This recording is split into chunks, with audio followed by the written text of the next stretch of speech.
Greetings, doctoral students in theology and communication. I just wanted to take this time in between the first half of the semester and the second half of the semester and first thank you for the hard work you're doing. This is one of the best classes I've had by far. The insight and the writing and the discussions on the discussion board it have just been, I think, very, very good. They've been super, and I've been really pleased with the work that you've been doing. And I've asked you to do a very difficult thing, I know. This is a tough first 8 weeks where I have assigned 10 texts for you to read. And 10, I believe, of some of the best Christian literature out there. When you're talking about Nikolai, who sets up the agenda between the secular worldview and the Christian worldview for us, when you talk about Augustine, one of the great, most arguably one of the greatest fathers of our faith. When you talk about people like Chesterton and Lewis, great apologists, and Dorothy Sayers, and then you get to Bonhoeffer and Smith and Penner, and now Kierkegaard and Craddock. You're talking about some of the great men and women, scholars of this Christian faith, and not easy to read, particularly Penner and particularly Kierkegaard are two very difficult books to read. There are, with regard to Kierkegaard, there are scores and scores of articles, both from secular and from Christian scholars who have written about this one book, Fear and Trembling. It is a very powerful book. And here, 150 years after Kierkegaard's writing and wrote in the 1840s, that book, it still finds a place in the academy, and many people are writing about it and finding new things to say about it.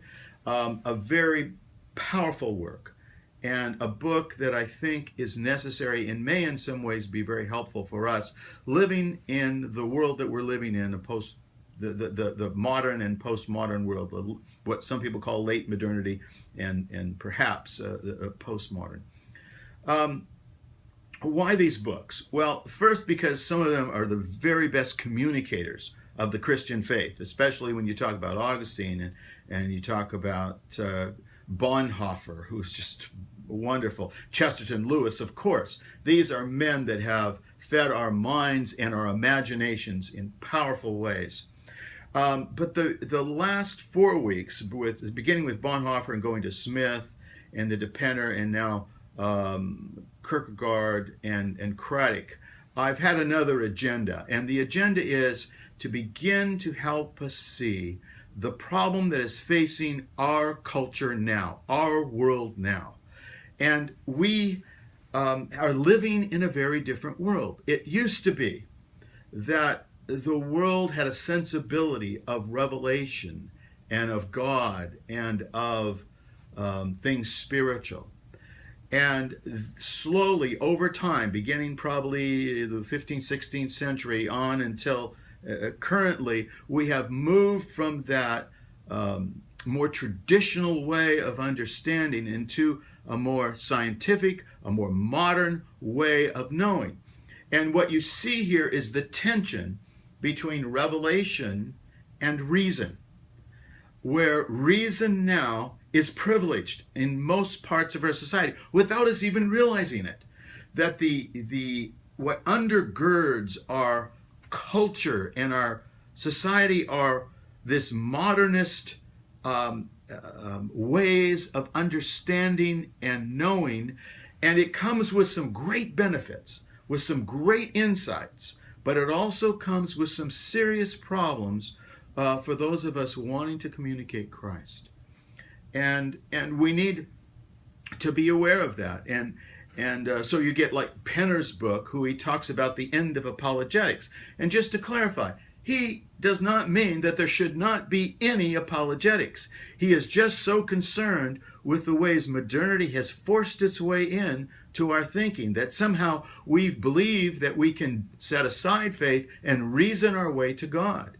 And that is not at all what we should be doing, of course. the modernist idea places autonomous reason, ahistorical reason, as if somehow, where does reason come from? It comes from man. It comes from his mind.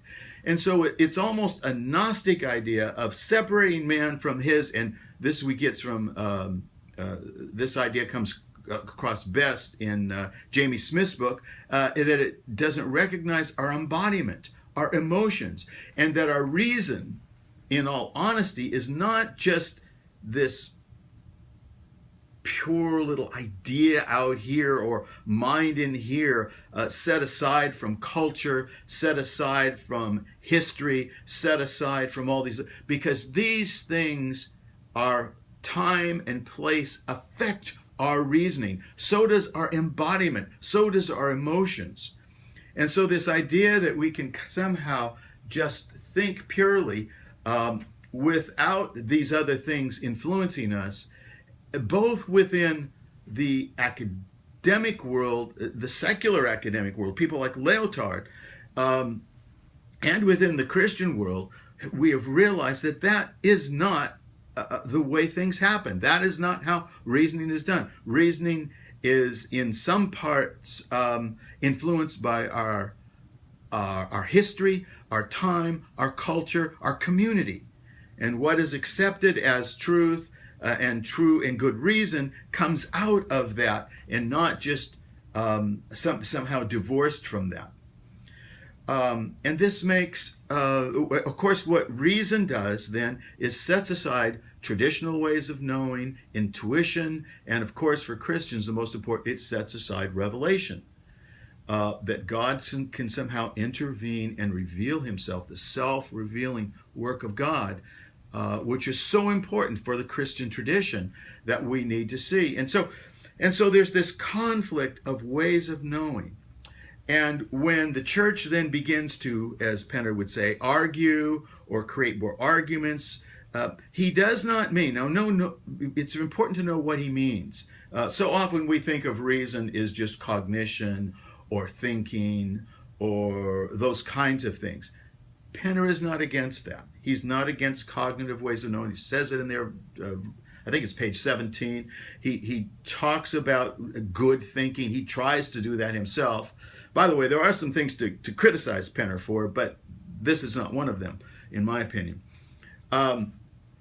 But what we need to understand is that revelation needs to take a central role within the Christian community. And therefore, we do not need more lawyers who argue. We need more witnesses who simply say, here is our story. Here is what I have experienced. Here is what has been done in my life. And so he's arguing more for these witnesses and less for these people that want to somehow believe that reason can reason, meaning that scientific kind of reason, not clear thinking, not good ideas, not cognition. Those are still available and part of our life.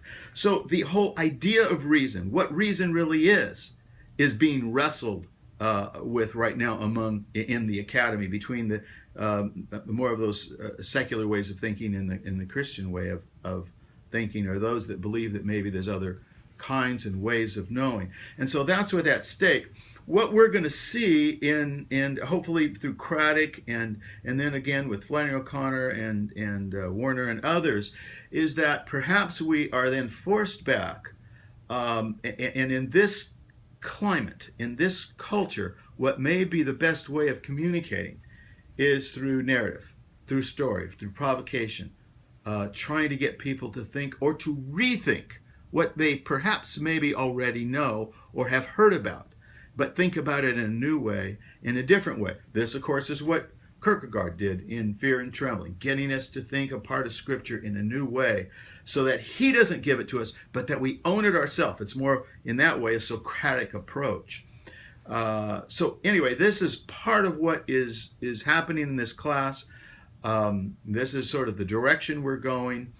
I just wanted to try to make these things clear, particularly the difference between modernity and what came before it, the more traditional or classical way of understanding. By the way, a good book in this area, if you have trouble with modernity and